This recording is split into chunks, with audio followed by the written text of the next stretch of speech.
Obviously, our session is tackling environment and social development and responding to global market as the second and third pillar of the Rio Plus 20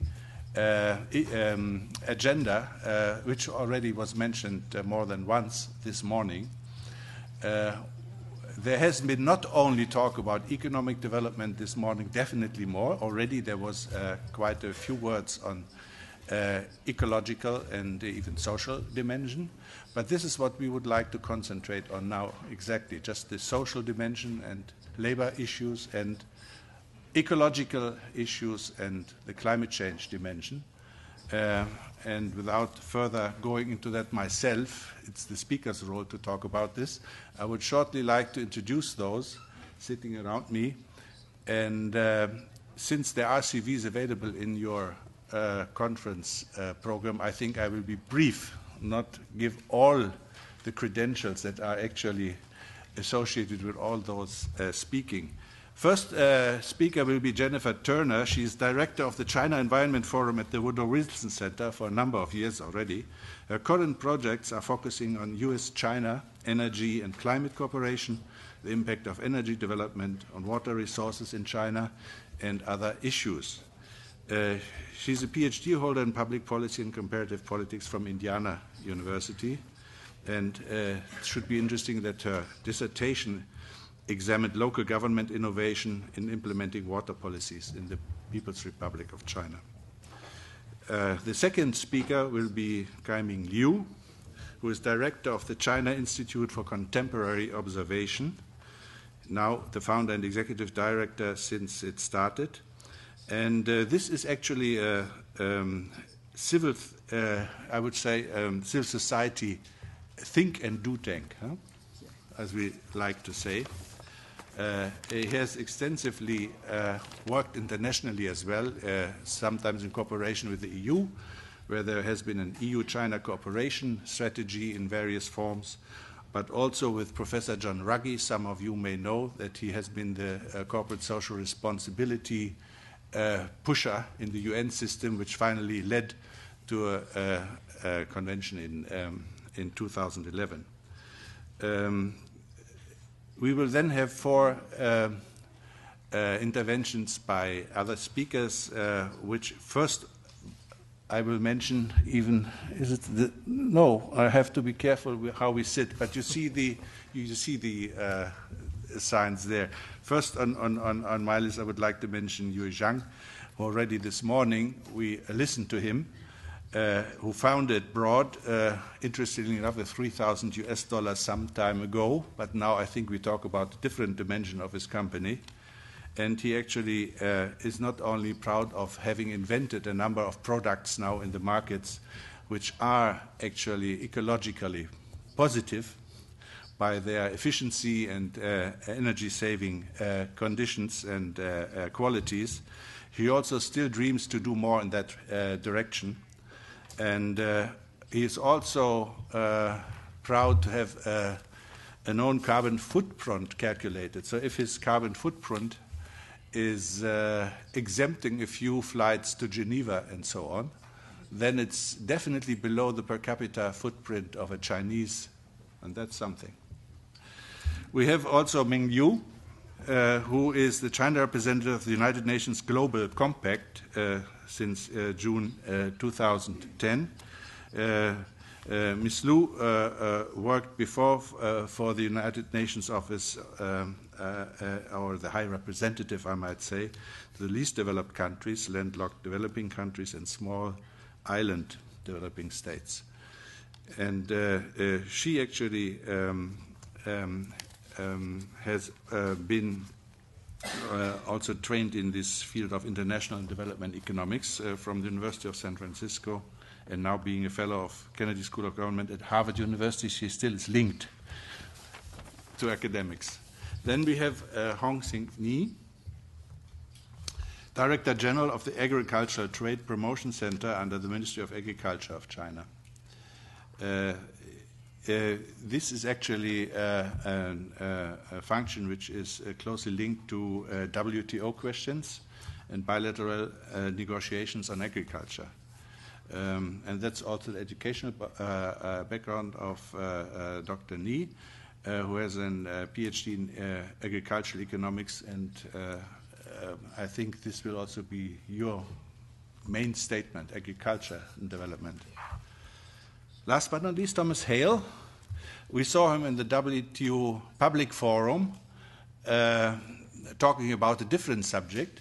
Today we will exploit his quite a surprising experience, because he's not as old as I am, but he has been around in the world in several countries to make empirical work, and is also quite knowledgeable about China and climate change and commercial dispute resolution questions. And related to China, he will tell us a little bit at the end, when we have not run out of time before we start the debate.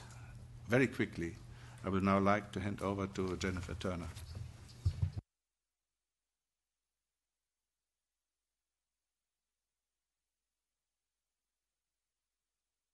Before lunch, so we will do our best to be 活泼. Be exciting. Okay, I was told today that I was supposed to have 2 questions and answer those 2 questions and then shut up after 10 minutes. So first question that I'll be answering.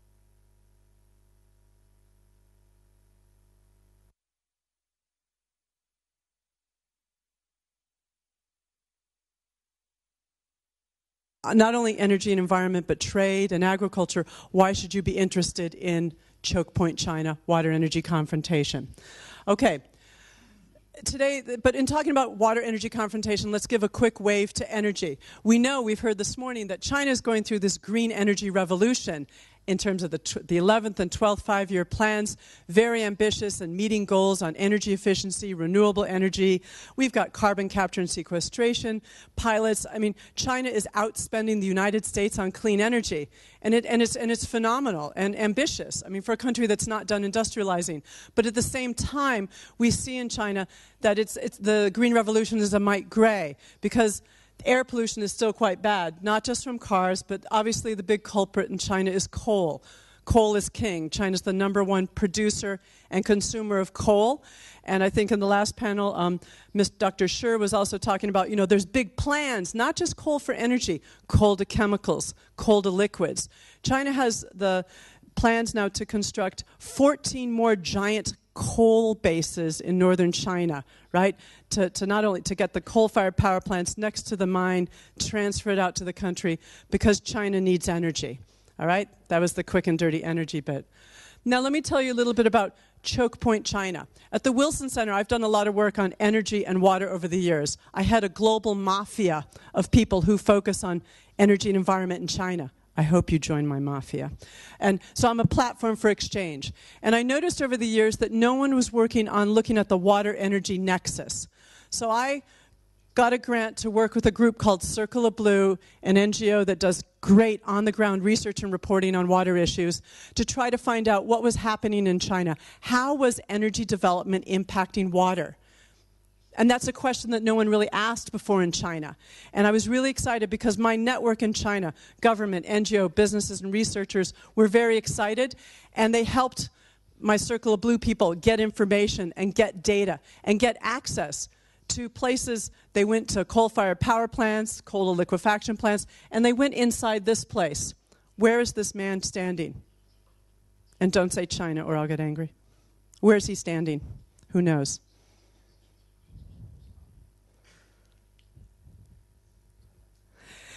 It is a water tunnel. It's not just any water tunnel. He cheated up here. I think he knew.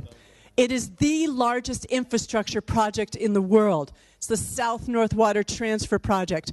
Now, most of us think of South-North Water Transfer. The north is dry, the south is moist. Let's send that water up north for the thirsty cities, for the agriculture. But ultimately, this is also for coal. The chief engineer of the South-North Water Transfer Project said, we must build the Western Line because we need the water to get at the coal in Xinjiang to fuel China's growth.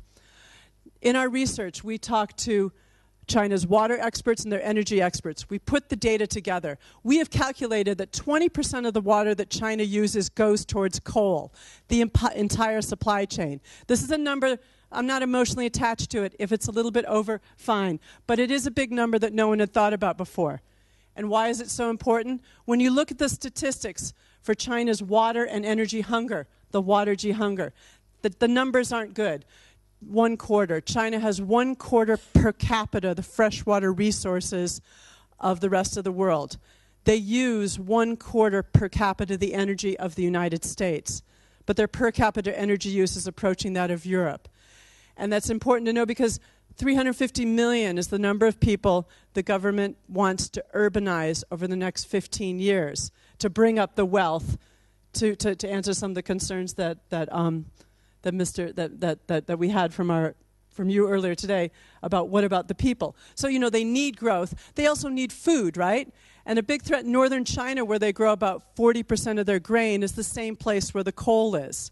And when you have coal versus agriculture, who wins? It's going to be coal. I would be remiss if I didn't mention, of course, that another big water energy confrontation in China is around dams. In the 12th five-year plan, there's goals to build 60 more medium and large-scale dams, mainly in southwest China. The challenge is southern China has experienced 5 major droughts over the past 2 years, and many of these dams are below capacity. But don't worry. They now build dams with coal-fired power plants next to them to keep that power going. There's a growth in coal power production in southern China as well. What does this mean? I'm sorry, it's a pie chart, but it's an important pie chart. When you look at all, we talked about this morning the clean energy development, very admirable, but that only makes up about 30% of China's energy mix today. 70% is still coal. These are numbers from China, by the way. They're not my made-up numbers. And with the growth by 2020, coal is still 70%, even though the wind, the hydro, and nuclear expand considerably.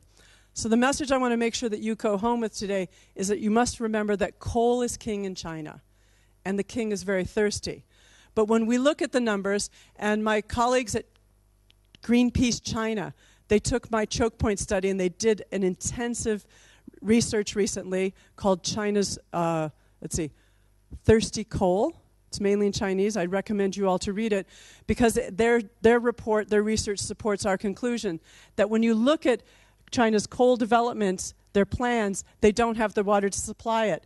But actually, that probably isn't going to slow down China's coal use because China, they're importing more coal. Australia is a big source of coal imports. The United States, Montana, and Wyoming, we really want to ship our coal to China.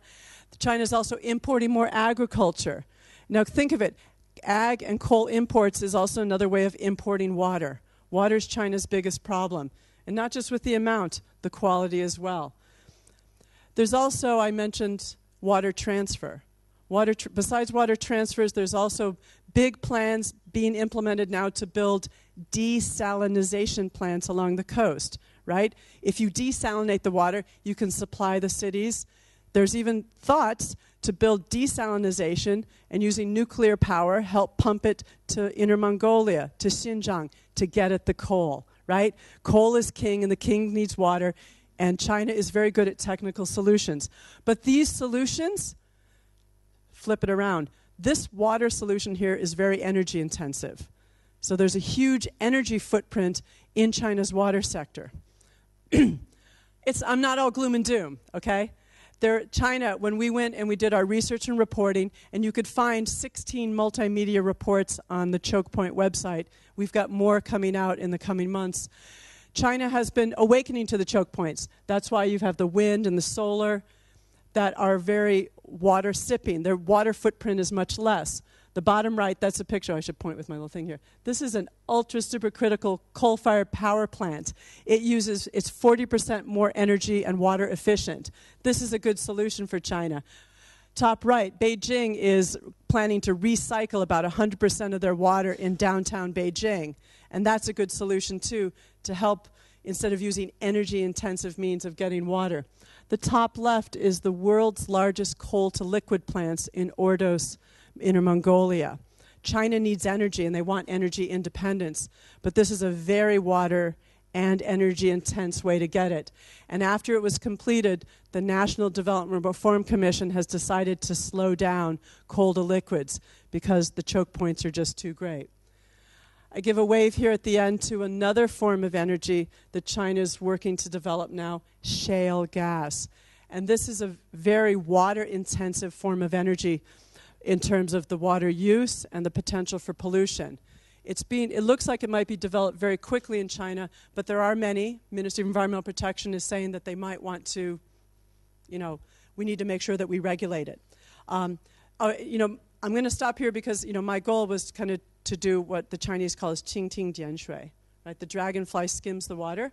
I'm supposed to raise issues, keep you awake, but the last line is that the kinds of issues, these choke point issues, are ones that offer opportunities for business and international cooperation with China. And I'm moving on, and you get the clicker.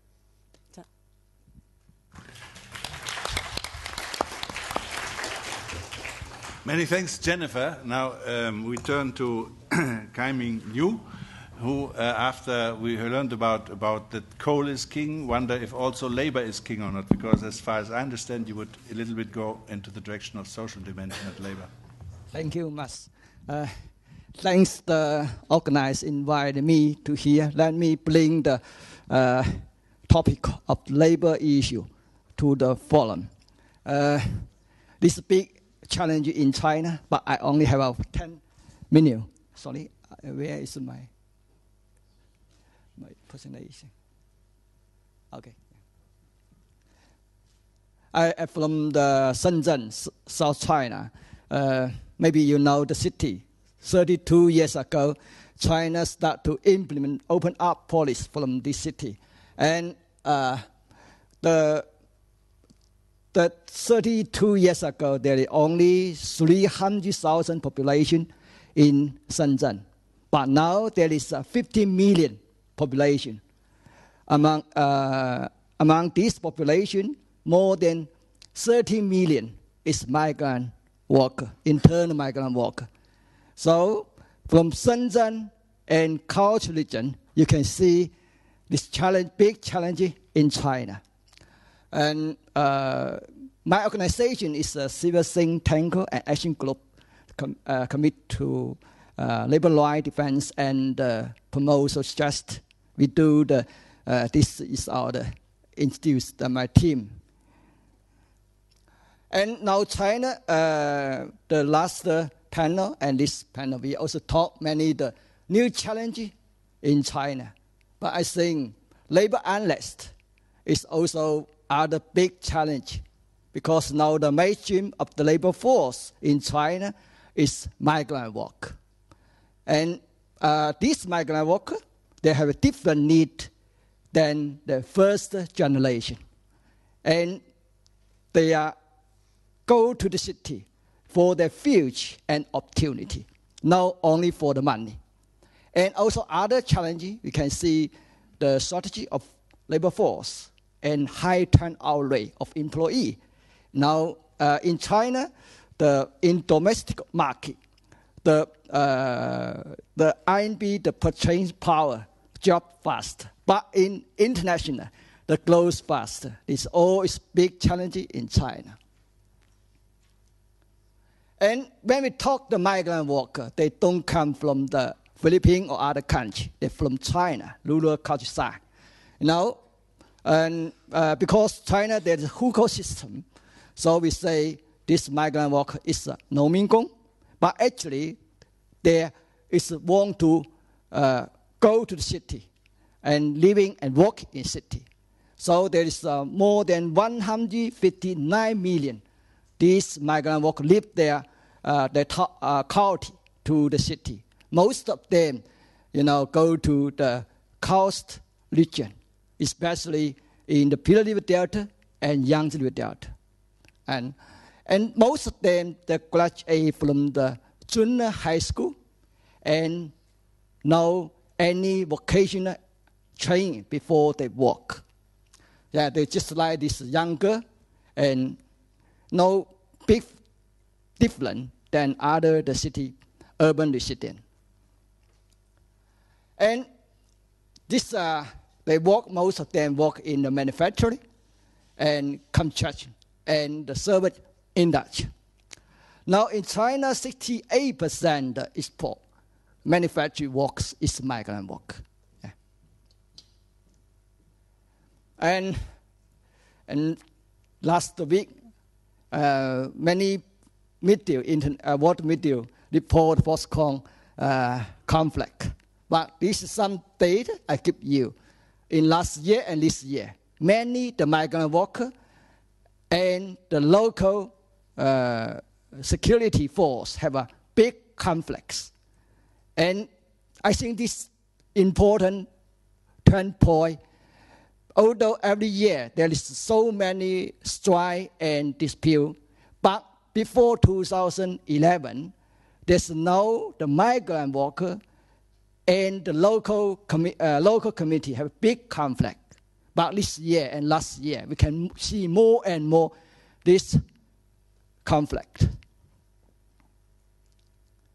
And we can see strike. This case is Honda strike. The pitch, you can see here, and this ACTU office. This is work. The two-part conflicts. The government trade union office let the work have to go to work. But this new generation migrant worker, they say they want to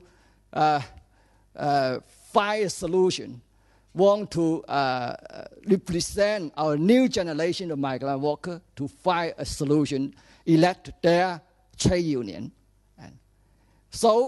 And actually, in 2010, according to my calculation, there's more than 1,000 big strike and more than 1 million this worker involved in this big strike.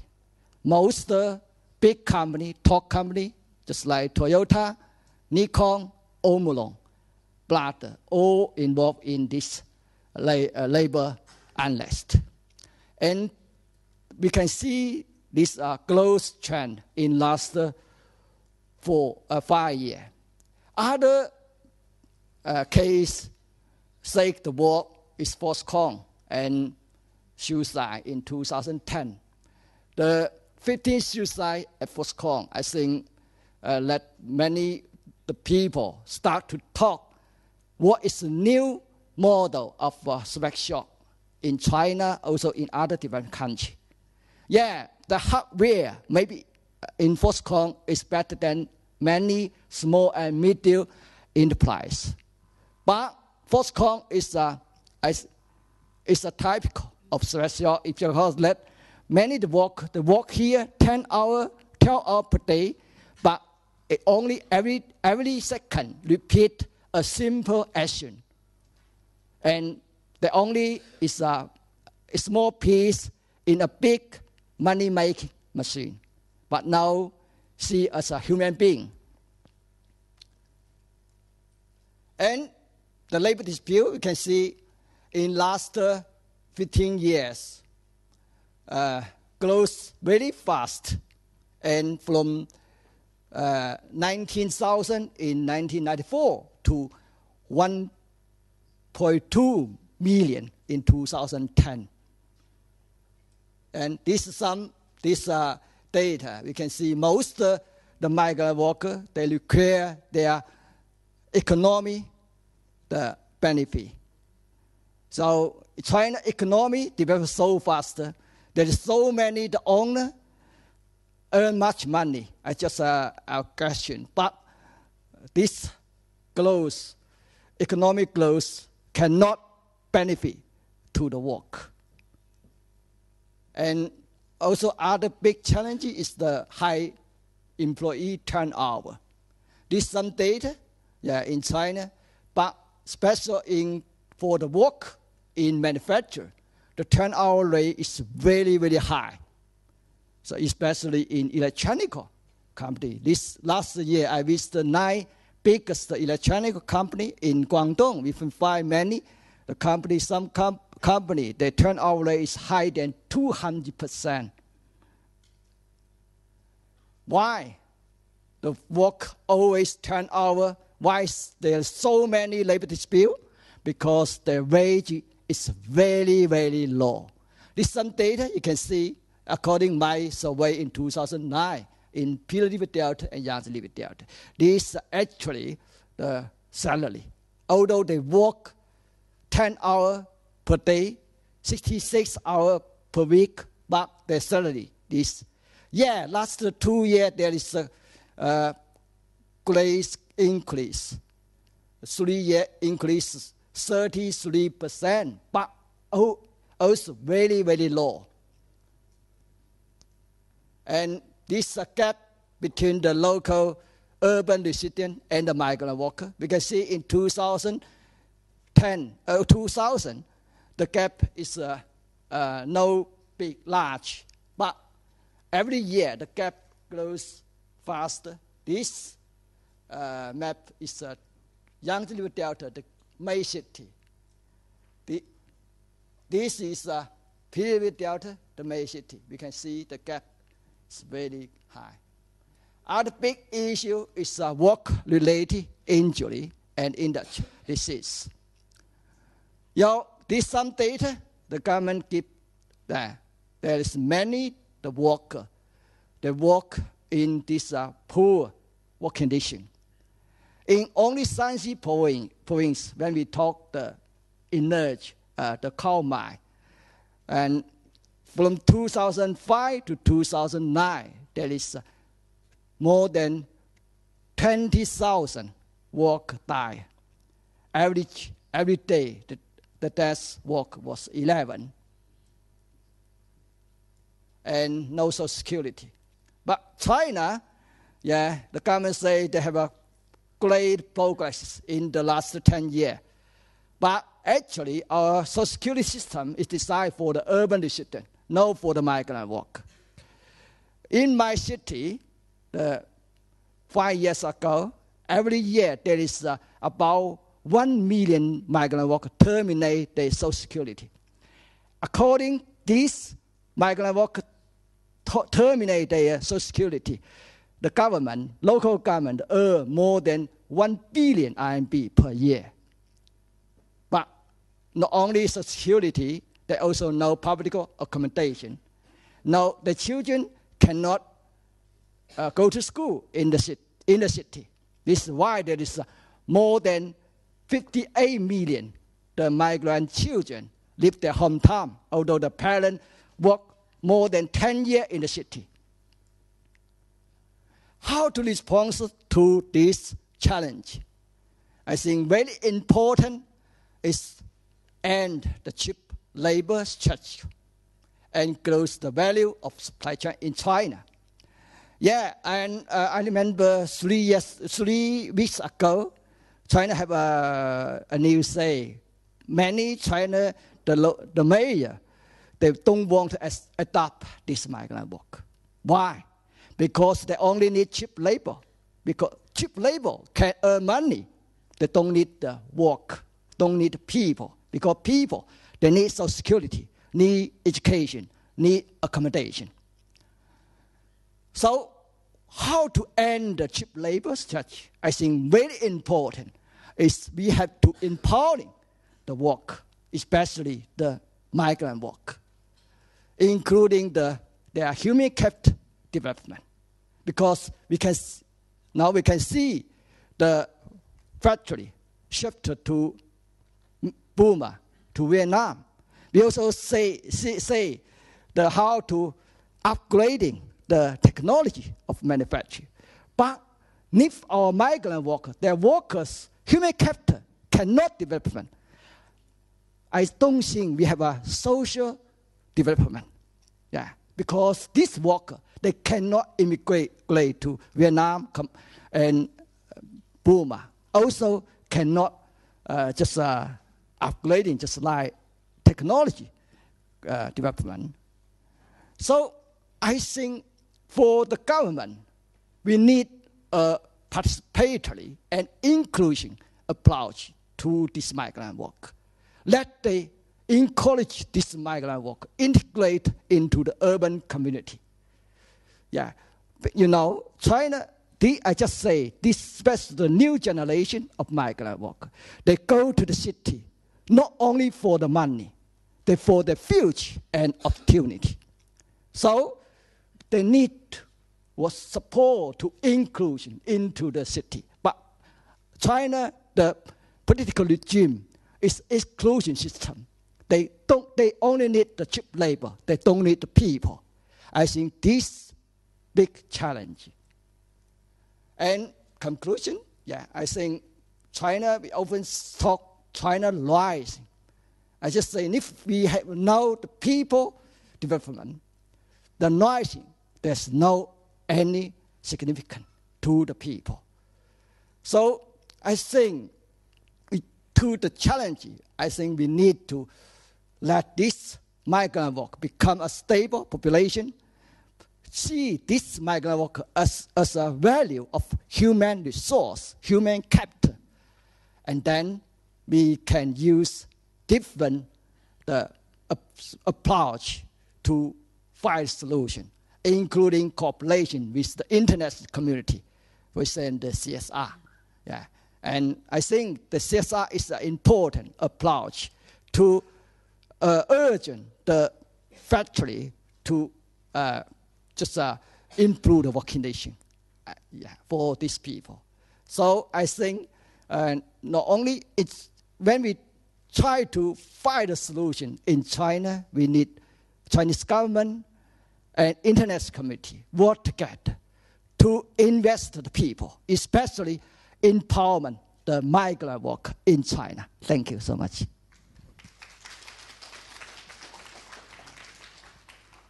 Many thanks, really, Kai-Ming Liu.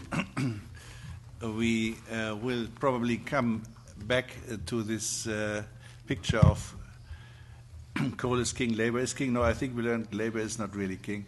But or worse than that, there is those who are less privileged than others, which means those directly being citizens as families in urban areas definitely gain relatively even to those who come from migrant background, are migrants, or rural areas. So probably we come back to this issue of rural areas and migrants with Dr. Ni later on. But now we will first start and come to environmental, ecological, climate change problems with the discussants in this order of Yue Zhang, Ming Liu, then Yu, Hong-Sik Ni, and Thomas Hale. The brutal rule of 5 minutes each of the discussants would save us maybe 10 minutes for open discussion at the end. So I just wonder if we can manage with this very brutal rule. First to speak will be Yue Zhang.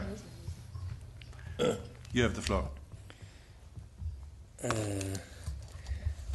我前面讲了关于这个城市的问题，或者叫盲目的、不科学的城市化带来的后果。其实，在城市里面呢，建筑是要消耗大量能源的。那么这个问题呢，在中国，但包括在其他的这个后发展国家都不重视。我们住在这个日内瓦这个酒店里面，往下看呢，就有房子正在做那个改造。用大概这么厚的保温的这个墙体，大概有20公分到30公分这么厚吧。其实简单的做一个保温以后，这个建筑的能耗可能下降了60%-70%，就非常简单，不需要任何科学，而且农民工就可以做的一件事情。可是在中国呢，这种事情做的是非常少的。欧洲呢现在是普遍在开始做，老的房子原来的保温不够厚就加厚了，但是中国现在新建的房子。有一些是没有保温，有一些有的话也是很少的。即便在北京给的标准是5公分，但是事实上很多人根本没做。那在中国的这个由于建筑不保温带来的这个能源浪费是一个巨大的能源浪费，看上去是一个很小的事情，全部用冷气、用暖气、用大量的能源来提高这个房间的舒适度，这种做法，是中国的一个大问题。这个问题可能是今天有人在讨论中国的能源从哪里来。中国的能源不应该从地底下来也不应该从海洋上面进口来，而应该从能源效率，尤其是从建筑的能源效率，从这个角度取得能源。因为中国的能源现在大概有40%是用在建筑上，40%左右吧。那如果说是经过这样的这个简单的、非常简单实用的方法，就可以使得这个能源可能下降了60%-70%。这个问题是非常非常没有得到重视。我们每一天在在建几千万平米的房子，每一天有几千万平米的房子在诞生，但都是属于建筑的这个保温非常差的房子。那第二一个问题呢，同样是讲能源，不是说新能源啊，或者是这个发现更多的能源，而是应该可以从这个能源的这个供应的这个方式方面做一点点这个调整。非常简单的一个调整就是什么呢？就是把这个大型的电站按照我们的惯性，一建就是100万千瓦，这种大型电站呢变成小电站，变成比方说1万千瓦、5000千瓦这么样的小电站。这样的小的电站呢，就可以建在这个建筑的这个附近，建在城市的中间、城市的各个角落。这样的话呢，发电以后产生的这个废热呢，就可以用来冬天用它来取暖，夏天用它来制冷，然后还可以用它来做工业上的这个能源需求。这些废热是很大的量的，大概占了60%以上。那如果说是用这种分散的方式我们的另外一种说法叫分布式能源。如果用分布式能源的这种方式，或者用能源的这个联合循环的方式，能源的效率马上就提高1倍多。这是非常简单、非常实用的方法。但是我们现在看见的情况不是，中国所有的电站都是在远离城市的地方，所有的这个废热，不是说所有的，绝大部分的废热是没有利用的。只是在北方地区呢，有一部分用来取暖了，很少的一部分，绝大多数应该说有80%几到90%的这个废热呢是白白的飘向天空的。最典型的一个好案例呢，就是在丹麦。在这个国家我没有研究在丹麦呢，它原来是6个电站，后来变成了3000个电站。事实上能源效率就提高了1倍多，所以它成为欧洲能源效率最高的国家。应该这是非常简单的方法。我们公司呢，其实是在过去的20多年一直在做这种系统，就是用发电的废热来制冷制热。在欧洲国家，甚至于包括在印度，在第三世界国家都销售的非常好，非常受重视。大概我们有70多个国家，可是在中国呢就推广的非常差。那我想呢，就是不是别的，不是政治原因，不是经济原因，我甚至于认为也不是利益集团的原因，完全就是一种惯性，就是一种墨守成规。原来我们的电站就是这样的，原来说电站小了效率低，我们就建大电站，越建越大，大电站大电网。还有就是眼球经济，这生意嘛做得非常的大，一建就是100万千瓦，一投资就是50-60个亿。这种小的效率很高的稍微操一点心的事情很少有人做。所以我觉得呢，要改变这个发展方式呢，要从能源效率着手，而且要从小的能源效率着手像建筑的保温像这个分布式能源我就说这么多。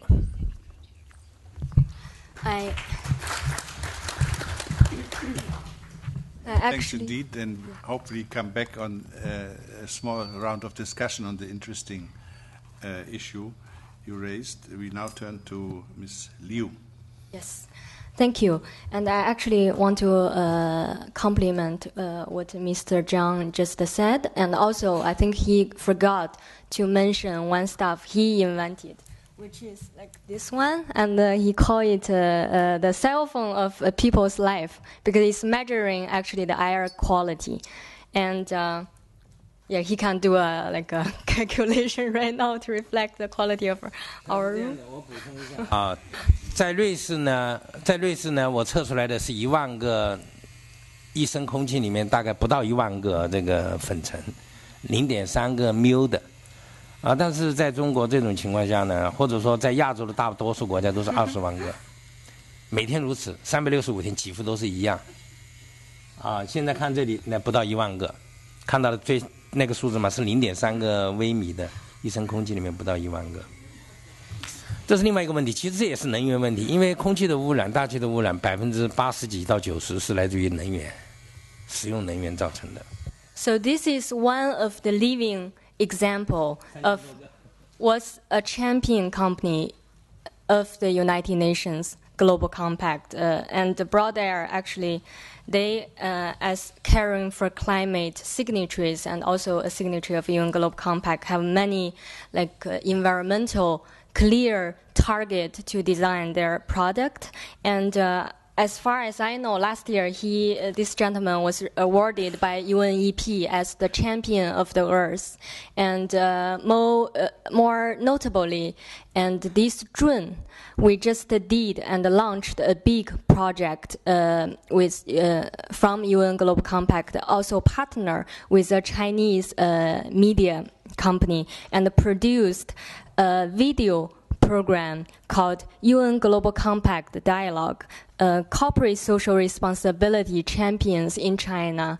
And this is one of the examples. And in that program, I still remember, actually, Mr. Zhang, he highlighted 3 opportunities considering that the environmental challenges for the younger generation. And if I don't remember wrong, it includes the waste recycling, and the second is what he just mentioned, building insulation, and the third is organic farming. And you can see that from our produced series of programs that many such innovative ideas and also strategies on corporate sustainability. And this is one example of a private company. And as many of you might be aware, that in China there are 2 groups. One is private company, another is state-owned corporations. They are also under focus in the international community. And one, I think especially Swiss audience here, you might be aware, one of the state-owned corporation, they actually have the largest overseas investment in Europe. That's the ADEX Petroleum, and the holding company or the mother company, Sinopec. They are also a Global Compact lead member, and I have the privilege to interview the chairman of Sinopec Group on this subject in this TV program, and he basically highlighted and talked about the globalization challenges and the opportunities for the company. And also he declared that they will strives to never use double standard wherever they operate, either is in developing countries or developed countries, and how to realize the management innovation within the Chinese state-owned corporations when they are doing the reform. And also he compared the roles of state-owned corporations and private companies in China to how to help advance the social goals. Another example, actually there is a gentleman mentioned this company earlier, is the China Development Bank, which is also a Global Compact lead member. And the chairman of the bank, Mr. Chen Yuan, and he actually participate and support the UN Secretary General Ban Ki-moon's initiative called Sustainable Energy for All. And he basically in the program talked about the experience of engaging in this initiative, and also how the bank try to realize this, the ideal of green financing and provide equal access to all the to different for every individual. And he also make a notable announcement, and this hasn't been catched by the media yet, which is that CDB strives to be the #1 bank giving lendings to SME, which means small and medium enterprises and micro enterprises. And the current proportion of their loans and lending to SME accounts for 1/6 of their total lending. And his objective is to raise that number to 1/3, which means that 2 trillion Chinese RMB will go to support these micro enterprises and small and medium prices. And there are so many living examples about the positive change that the private sector can make and contribute to realize our social environmental goals. And in this program, we also have the in-depth conversation with chairman of COSCO, Baosteel, China Minmetals Corporation, China Southern Power Grid Corporation, and also others, private company. So these are the state ones, and other private company includes ZTE, Wanke, and the Junyao Group. So this is a program that I would recommend and share with the audience. And we also, the interview was done in Chinese, but we translated into English. So you do have an English transcript. And the last, what I want to mention, I'm really happy to be on this panel because look that we have the representative from governments, from international organizations, from NGOs, from university, academia. Is really a multi-stakeholder platform, which really speaks to and reflect the characteristic of the UN Global Compact. We currently have over like 10,000 corporate members around the world. And in this great country, Switzerland, we have over 100, and in China, we have 300. So why companies are embracing this agenda? And because environmental, labor, social, governance issues are so important, and different actors have different roles. Government can set incentives and make regulation, and NGO can act as watchdogs, and academia can provide know-how. But at the end of the day, it's the company, it's the corporations, they are the ones taking action. And during their operation, how do they protect human rights? How do they care about their workers? And how do they save energy and reduce carbon emissions? And how do they try to do a clean business, which is anti-corruption measures? So that's all that the UN Global Compact strives to achieve and mobilize through the United Nations, mobilize the private sector to achieve broader social goals. Thank you. Thank you, Mingyu. We now move from the United Nations Global Compact back to China, kind of, by asking Hong Xi-Ni to talk about agricultural trade promotion and its role.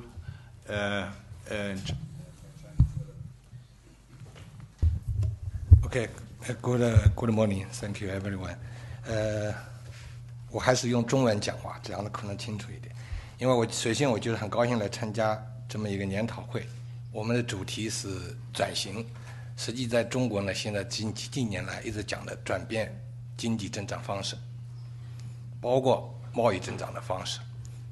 国内现在也在说，我们现在的出口企业实际上已经外资，就是有外资就独资合资的企业占到我们出口企业的1半以上。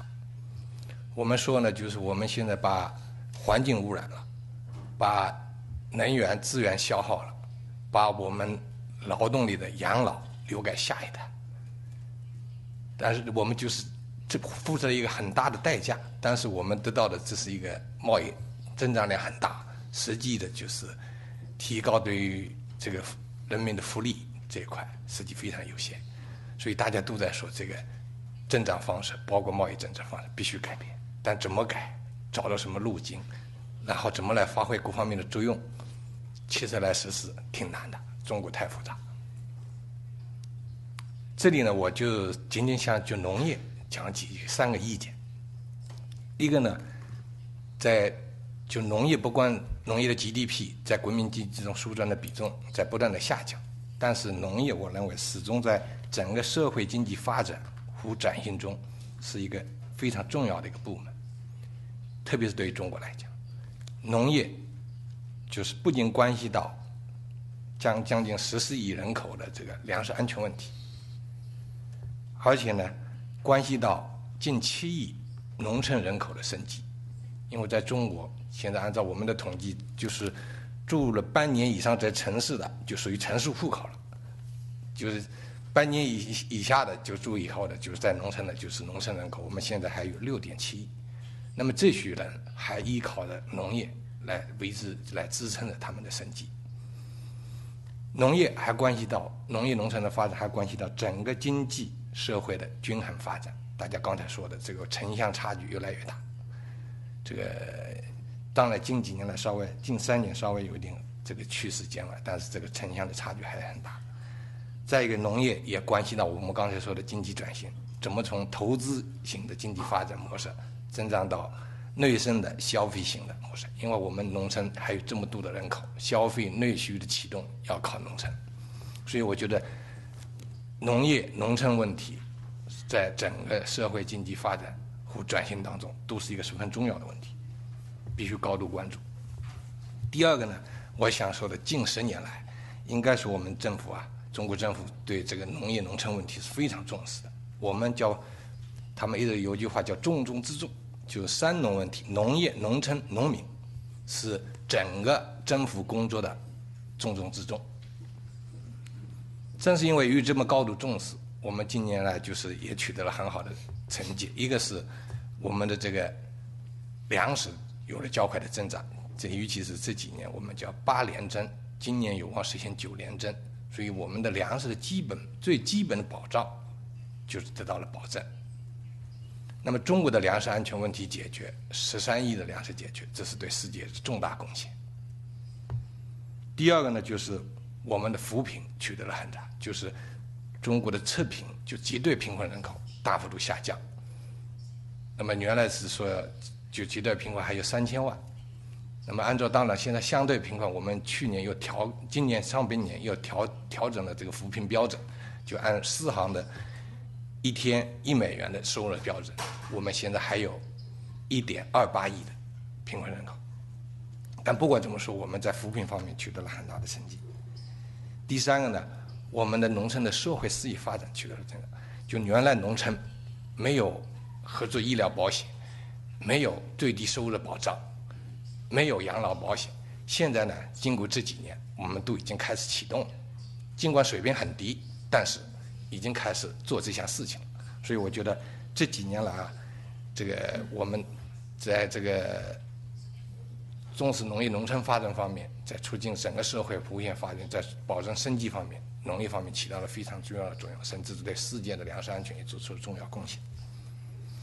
第三个呢，我就说我们在进一步发展当中还面临着挑战。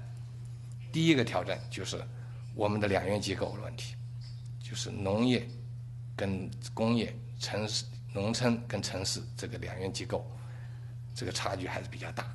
收入差距刚才说是现在是1比3.2，1比3.28，就是这么一个收入比。实际上刚才说了，考虑这个我们的这社会的这保障啊、养老保险这一块，实际更大。这块呢，刚才说相对贫困1.28亿的这个贫困人口啊，还主要集中在农村，所以这个任务还是很艰巨，是一大挑战。第二个呢，大家也知道，我们的农村的这个中国就刚才有6.7亿农村呢，搞将近有2亿的农户，我们的农业啊是家庭农产，所以规模非常小，我们的平均规模只有0.6公顷。就这个小规模，就是啥意思呢？就是中国的1公顷的耕地要支撑着2户农民的生计。那么这影响到我们的竞争力，影响到农业的效益，这个问题怎么来解决，也是一大挑战。我估计是这个农村的工业化、城镇化，这个对吸纳这个农村劳动力的这个是非常有限的。我们的张越总经理就是还反对了进一步这劳动力在向城市转化。所以不管怎么说，这是一个就是在这种情况下是一个很大的问题。第三个挑战就是正因为我们的这个农业是小规模的生机型的，我们的刚才说的农业承担着很多的社会成本，所以它的整个呢生产成本很高。那么中国的市场又是农业是高度开放的，所以说在开放的当中，在竞争力不足的情况下，怎么来平衡好进口的需求跟产业安全的发展，这是一个大的问题。这是第三个挑战。第四个呢，挑战就是中国刚才说市场很开放，我们现在的这个进出口贸易已经达到了1500亿，去年我们的顺差已经350亿，今年的可能顺差要达到400亿。那么就是说，我们进口量随着增加以后，国际市场对我们的影响越来越大。那么国际市场我们现在觉得属于生物质能，就是以粮食为基础的生物质能源的发展，这个还有是投机资本等等的因素，最近国际市场呈现出波动性、不确定性、风险加剧的这个。那么中国在利用国际市场方面，在开放的条件下，怎么来有具足够的有效的政策来应对这三个不确定，就是风险性、波动性、不确定性，这需要我们一大挑战。谢谢大家。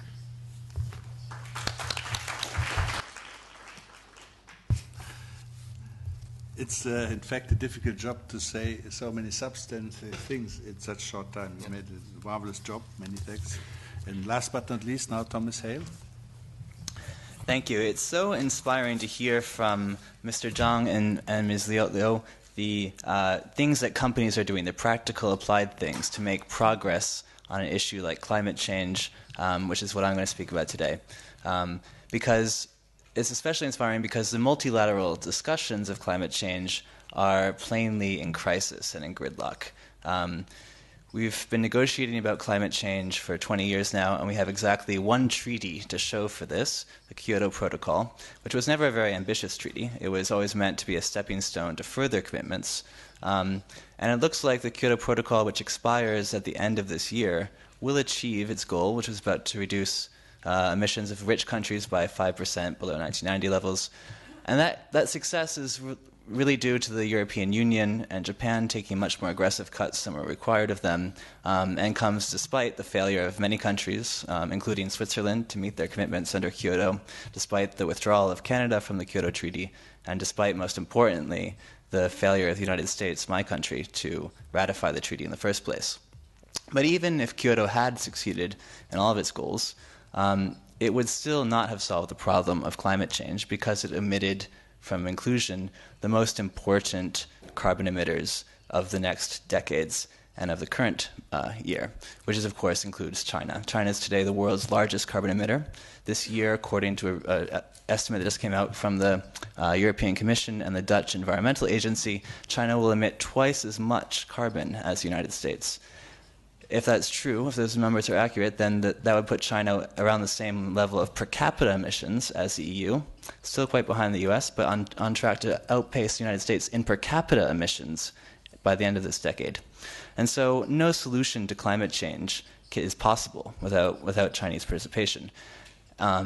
China's opposition to accepting binding commitments is certainly justified by the lack of U.S. participation, certainly justified by historical responsibility, but entirely incompatible with a safe climate in the future. And so we have this extremely vexatious situation where what needs to be done to preserve the quality of life for future generations is not compatible with the needs of either political reality or of historical justice. So this is a tricky situation. The inspiring words of the actions of the Global Compact and of individual companies are part of a reaction to that pessimistic picture I've just painted, which involves a range of dynamic actions, not just from companies, but from individual countries, from sub-parts of countries, regions, provinces, states, cities, NGOs, and of course private companies. And sometimes these actions link together across national borders to create not multilateral governance, but what we call in international relations transnational governance, or 跨国治理, which is a different kind of cooperation and sometimes easier to get action on than the multilateral system, which is of course very slow and very difficult. But the key question remains, can these kinds of bottom-up activities actually solve the problem? Will they reach the level of scale and ambition that's needed to solve this extremely difficult problem? And the answer is we don't really know. But one thing we do know is that if they do solve the problem, they'll have to engage a huge number of Chinese actors. Given China's huge role in this problem, a transnational governance solution that doesn't engage China is not a solution. It's a failure.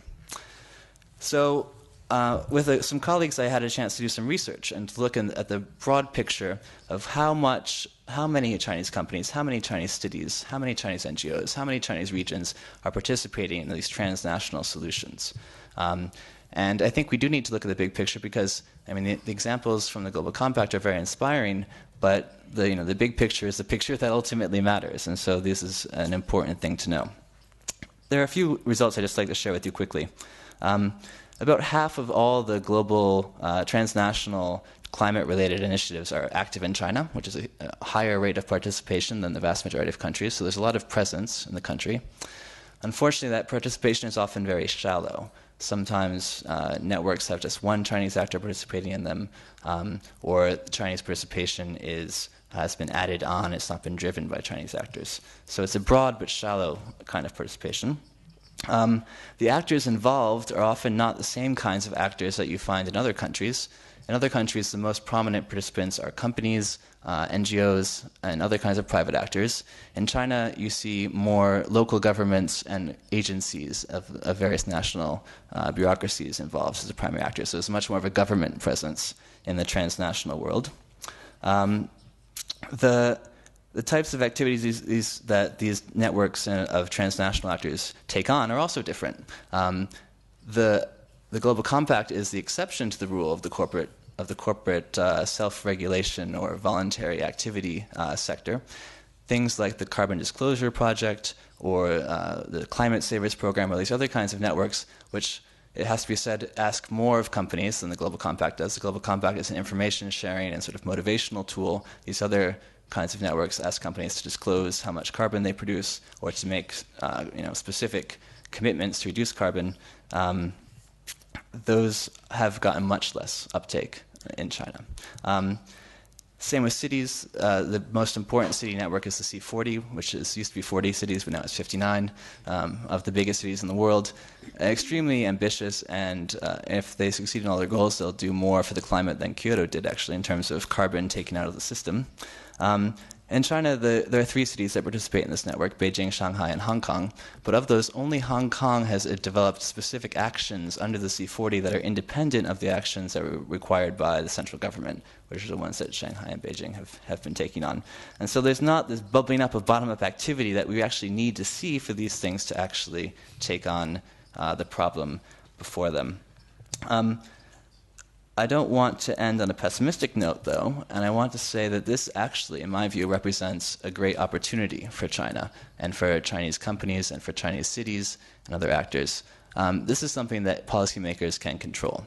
All the companies that we talked to in this research project who said, why haven't you signed up for this Carbon Disclosure Project? Why aren't you engaging in more aggressive action? They said, well, we're waiting for a signal from the center to see what the regulation is going to be and how we can comply with it. We don't want to have competing regulatory objectives from private actors and from the central government, and so we need some sort of certainty.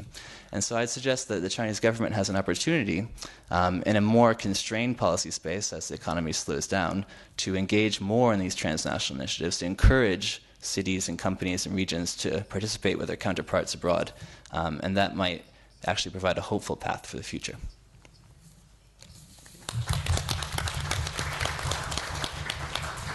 My thanks first both to the speakers and discussants. And then we ran 10 minutes into lunch break, which means all what I can do is either we agree there is informal chats possible anytime within lunch break, in coffee breaks. Everybody on the panel, as far as I know, will be here in the afternoon as well. The other way would be 2 or 3 very short, very direct questions. If you can cut out this second option, we will immediately go in a delayed lunch break. One immediate question. I will take it. Okay. I just have actually a quick question to Mr. Liu. You have a loud voice, but they can't get to the glass. Thank you. Huang Yanzhong from the Council on Foreign Relations. So a quick question to Mr. Liu about the percentage of peasant workers covered by medical insurance. You said that 43.4 million of peasant workers are covered, which is about 17%, right? So that means in your calculation that more than 200 million peasant workers are not covered, which seems to contradict the government statistics that more than 94% of the population in China actually are covered by some kind of medical insurance. Because here, just based on your data, 15% of the, the only 17% of the peasant workers are covered. So that means 200 million peasant workers are not covered by any health insurance. This was the first and the last question.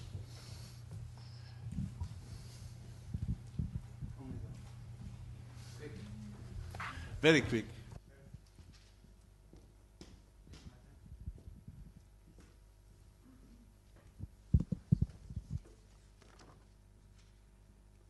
我的问题是问一下那个张先生，您发明的这个手机哪里能买到？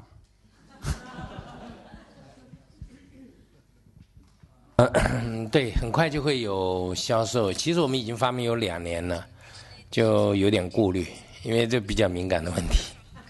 是不是能？这个手机的技术在哪里呢？就是传统上检测这个仪器要很大一块，我们把它变成很小，就是它的技术。我有一个建议，希望能够中国政府给每个中国的市长人手一部，差不多我们已经给了很多了。同时关注环境。对。Okay. Yeah. About your Professor Huang's question. Yeah. All this data, this figure is from government data, no my data. So, yeah, in China, actually, we don't know. We need to trust which data. I think this is true. And yeah, China, they say they have 3 Social Security cover system. One is for the peasant in rural countryside, and this is very, very low. And last month I just get a news say per month only 3 yuan. So I don't think this is Social Security. And this figure, this for the migrant worker in the urban security system. And so it's so they use the system. They say they cover 90% population. But I think there's no any significant for the people. And actually, including this figure, most migrant workers actually cannot benefit from this Social Security system because most of them cannot stay more than 10 years in one city. I just see news in yesterday say the Dai Xianglong, the Social Security the funding chairman say maybe in the future we need the people pay 35 years social insurance and then they have a pension. I don't know why. When now Shenzhen, the migrant worker, you have to pay more 15 years, 15 years, and then you can enjoy security system in Shenzhen. Otherwise, you cannot enjoy this pension in Shenzhen. Okay. With this, I would like to thank again everybody participating, and of course now there will be a lunch outside and a very punctual start after lunch, 2:15, which is in 1 hour.